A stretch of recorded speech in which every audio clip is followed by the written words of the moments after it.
He was asked about the number of casualties in Tuesday's terrorist attacks. It's about 15 minutes.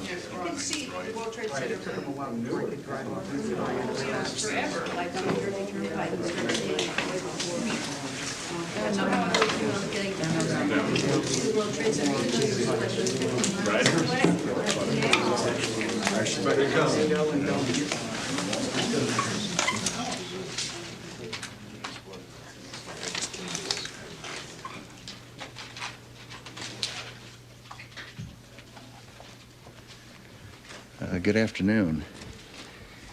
I have taped a message to the people in the defense establishment across the world, which I understand is going to be available shortly. I'm en route over to another meeting in the White House in the next few minutes, so I thought I'd just stop down and make 2 or 3 points. First, we currently believe and are certainly hopeful that the number of casualties being reported in the press is high.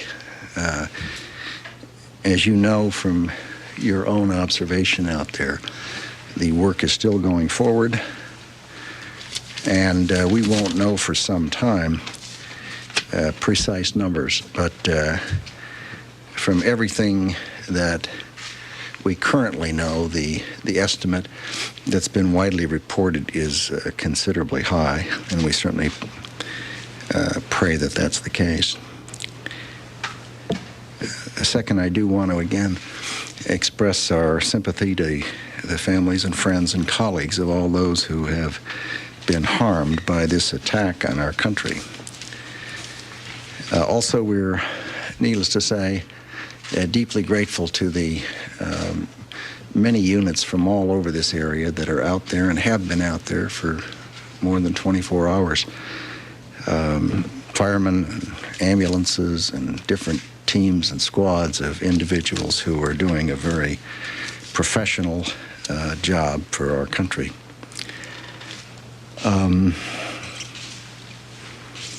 We are, in a sense, seeing the definition of a new battlefield in the world, a 21st century battlefield. And it is a different kind of conflict. It is something that is not unique to this century, to be sure, but it is, given our geography and given our circumstance, it is in a major sense new for this country. Finally, I'd like to say a word or two to the men and women in the defense establishment, most of whom deal with classified information.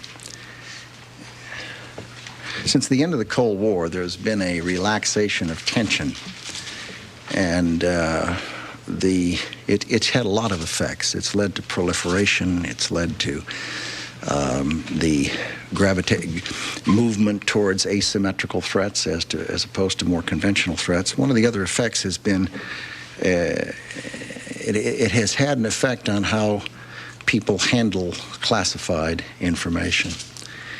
And it seems to me that it's important to underline that when people deal with intelligence information and make it available to people who are not cleared for that classified information, the effect is to reduce the chances that the United States government has to track down and deal with the people who have perpetrated the attacks on the United States and killed so many Americans. Second, when classified information dealing with operations is provided to people who are not cleared for that classified information, the inevitable effect is that the lives of men and women in uniform are put at risk because they are the ones who will be carrying out those prospective operations. And this is a message really for all the men and women in the United States government who have access to classified information. It seems to me that when they see or learn of someone who is handling classified information in a way that is going to put the lives of the men and women in uniform at risk, they ought to register exactly what kind of a person that is. It's a person who's willing to violate federal criminal statutes and willing to frustrate our efforts to track down and deal with terrorists, and willing to reveal information that could cause the lives of men and women in uniform. I think it's time for all who deal with that information to treat it with the care and respect that it merits. I'd be happy to respond to a few questions. Secretary? Yes, Bob. The casualty figure you referred to, I assume, is the 800 number that was provided by the Arlington County Fire Department. It is. And you say it's considerably high. We've heard from the military service. I hope and pray that it is. The military services, information from the military services indicates that it may be more in the neighborhood of 100 to 150. Is that closer to reality, or can you give some We just better won't guidance? know until we finish the work. The problem with trying to do roster checks with units, it may not include people that were connected with the heliport. It may not include people, contractor people. It may not include watchmen. It may not include work people who were working in the area. So it is folly to try to pretend that there's a number before there's a number. There is not a number, nor have we pinned down precisely how many people were in the aircraft who would also be in that general area. There are some in the Middle East who are saying that the United States does not have the belly to do the kind of response to this attack on the United States that this administration, previous administration, don't have it to go after them in the kind of way that they have to be gone after. Without any specifics whatsoever, help us with the attitude that you go into this process with. Well, I guess time will tell. I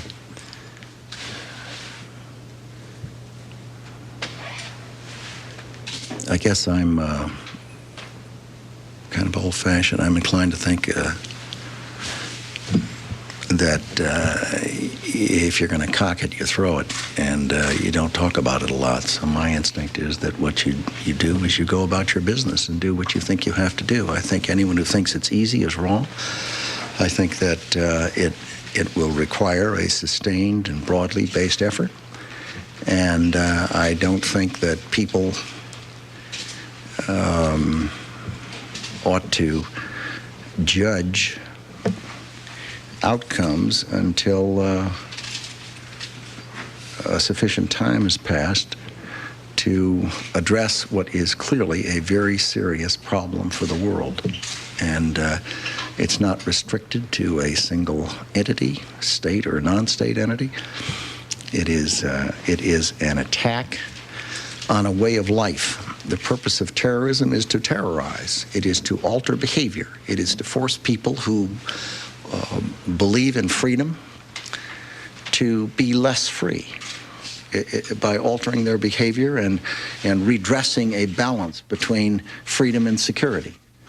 Anyone who's ever been in a war zone, as I know most of you have, you know that when you walk out of a building, you don't walk out with your head high whistling. You look around the corner and see what's out there.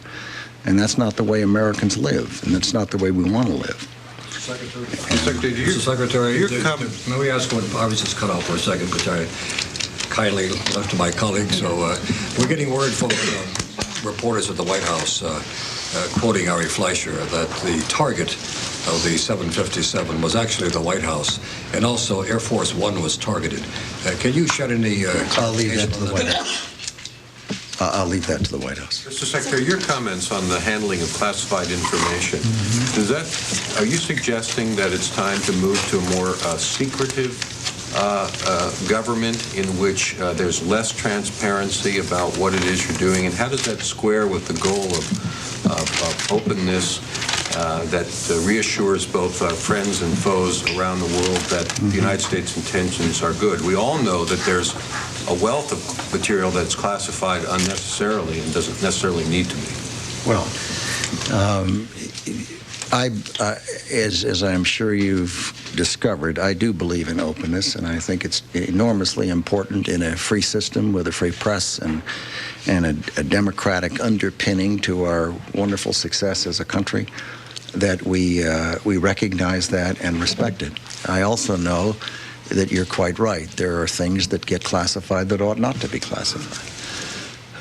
But what I said is enormously important, and that is that when classified information is compromised by people who ought to know better because they're unprofessional or uncaring and perfectly willing to violate federal criminal law and seemingly willing to put people's lives at risk, their colleagues and their neighbors and their friends, I think it's something that should stop.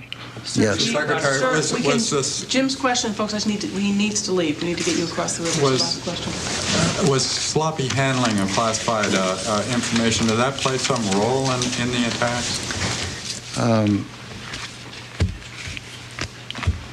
Not to my knowledge. Okay, sir. It is an issue that I think, however, needs to be elevated and looked at, and that people in all aspects of government.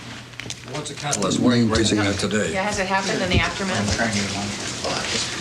It has been happening daily. Sir. Thank you, sir. Thank you.